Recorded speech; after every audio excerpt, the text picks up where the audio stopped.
is our last day here in Baguio. Enjoy namin yung 4 days namin dito and Ayan, so abangan nyo yung next gala namin. Meron pa kaming schedule this this year. year. Hello guys! One of the cafes na must visit dito Dito sa sa Baguio. Baguio is itong Nono Guido's Restaurant. If you have been to Strawberry Farm, on the way na siya. Pero mas mauuna siya before yung Strawberry Farm. So, yan. Visit nyo siya pag nagpunta kayo sa Baguio. Tara, try natin. Try natin.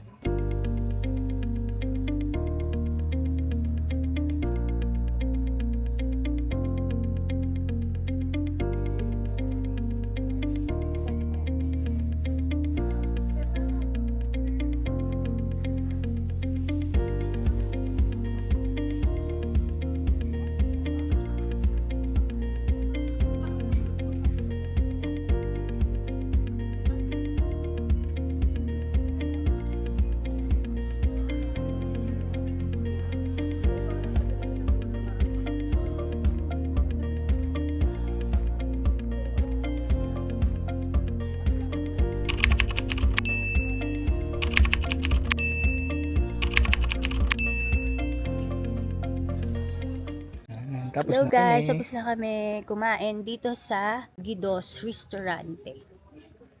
Overall, anong rating mo? Ay, panalo ang bulalo.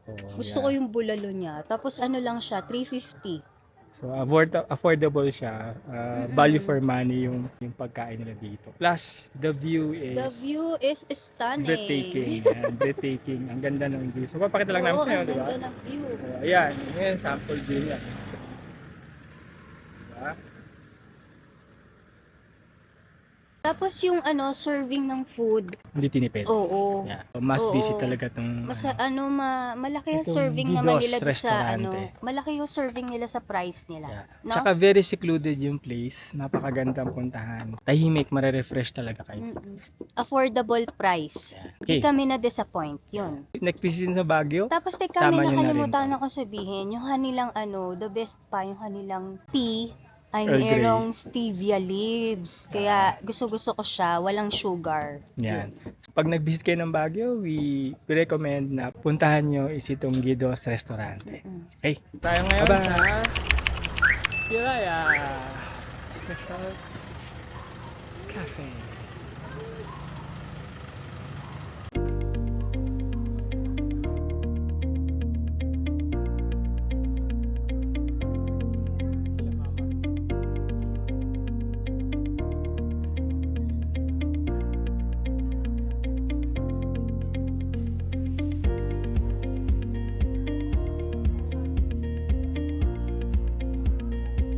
The cafe is overlooking Strawberry Farm.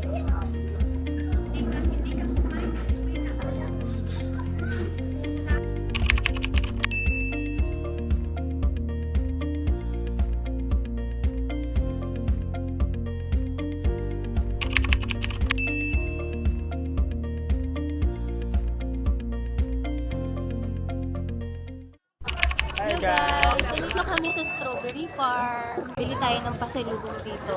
Ito yung tsura ng Strawberry Farm.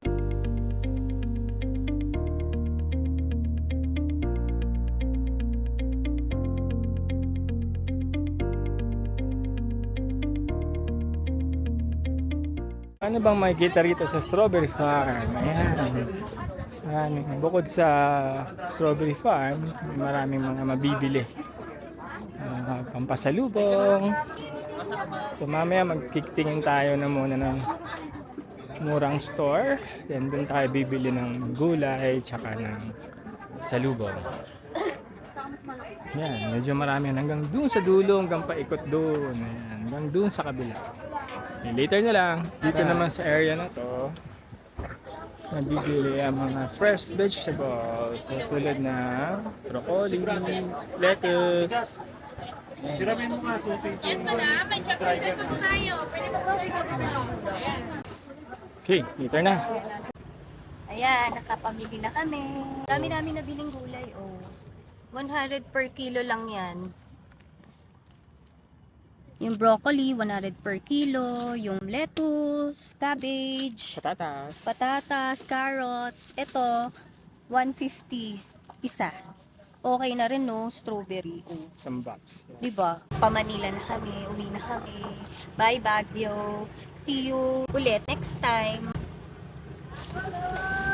Hello guys, habit na namin bago kami bumaba ng Manila from Baguio. Dumadaan muna kami dito sa Gloria Jeans Coffee. Kasi ito yung favorite namin talaga ng coffee shop. Pero, sad to say, nag-iisa na lang yung Oo, branch wala to. na siya sa Manila. Ano yung paborito mo sa bar? Ayan, ito favorite ko dito yung chocolate macadamia. Yan. Tapos ito yung cookies and cream nila. Mhm. And ito yung caramel latte. Caramel latte. Dati sa Green Hills meron pa sila, no? Tsaka sa Alabang. Yun talaga, wala Wala na. na. Ito na lang, nag-iisa talaga. Kaya, we make sure na dadaan kami talaga dito. Kasi hindi na namin ito matitikman. Unless na lang pupunta kami dito ulit sa Baguio.